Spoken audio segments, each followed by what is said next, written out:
the next generation? How about our families? How can we ensure many generations are people who are committed to God? How? That is a question we want to answer. Because true disciples, again, take seriously their responsibility to disciple the next generation. Okay? An elderly gentleman took his young grandson out, okay, to walk outside the house.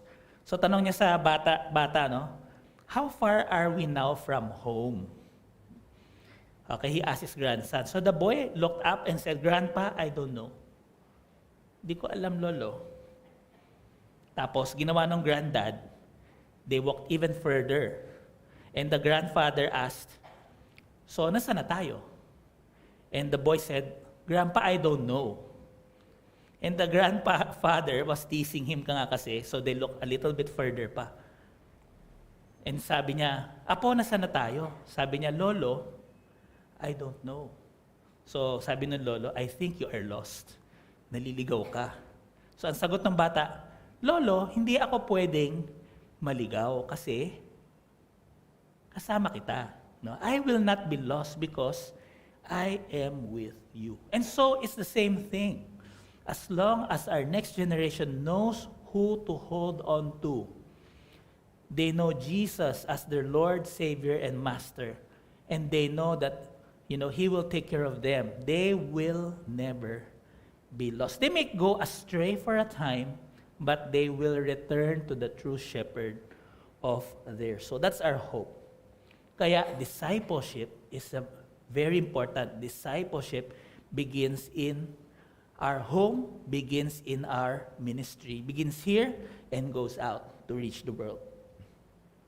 Now, let's look at what Moses taught them on raising godly children.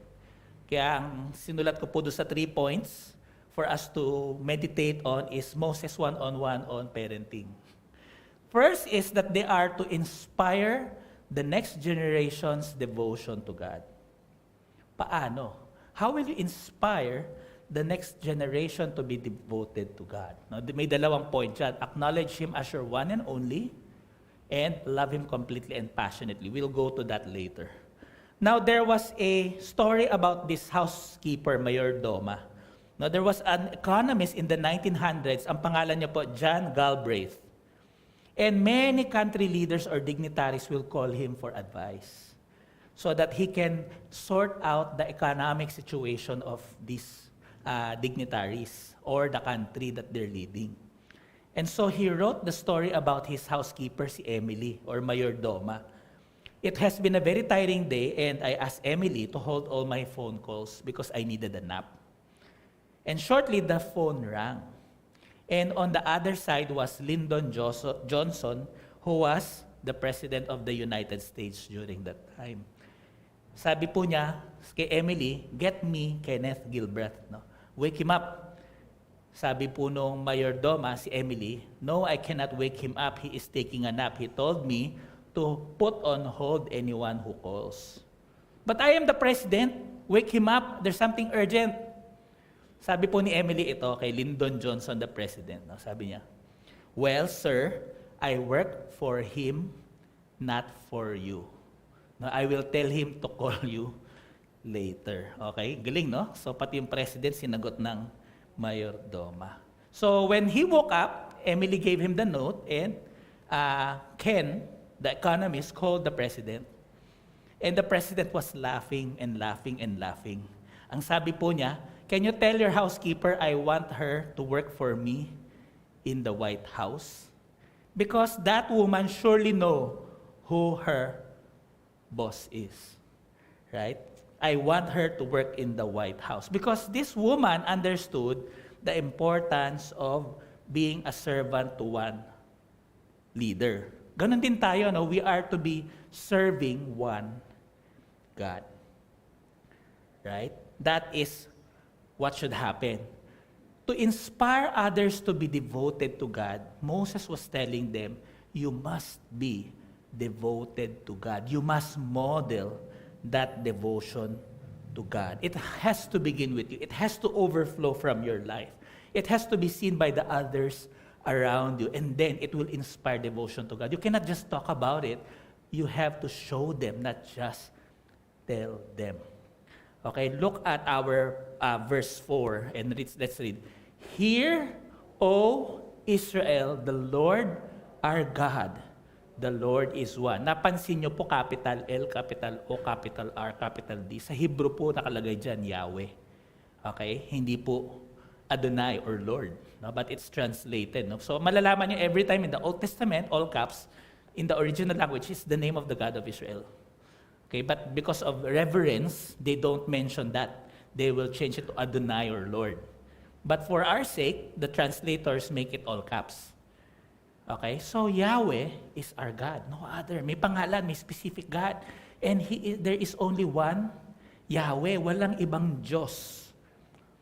Okay? So first and foremost, to inspire loyalty to God, we must acknowledge that God is the one and only true God that you and I worship.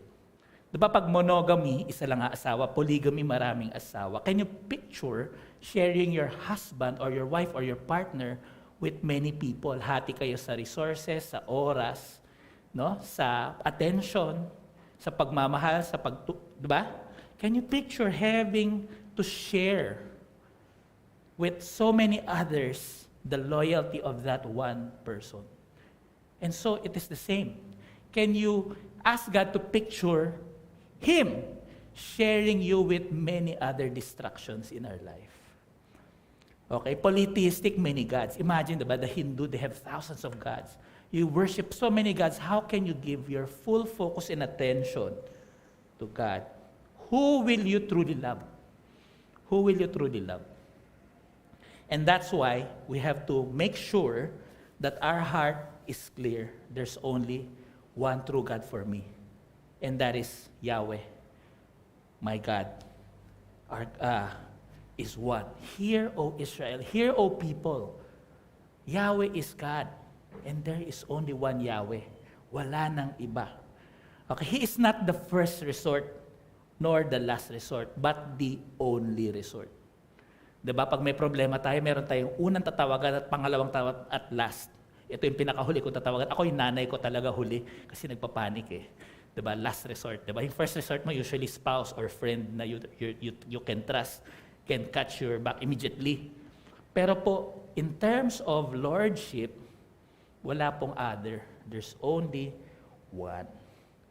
Okay? So are we that loyal to God that our next generation can see from his life or her life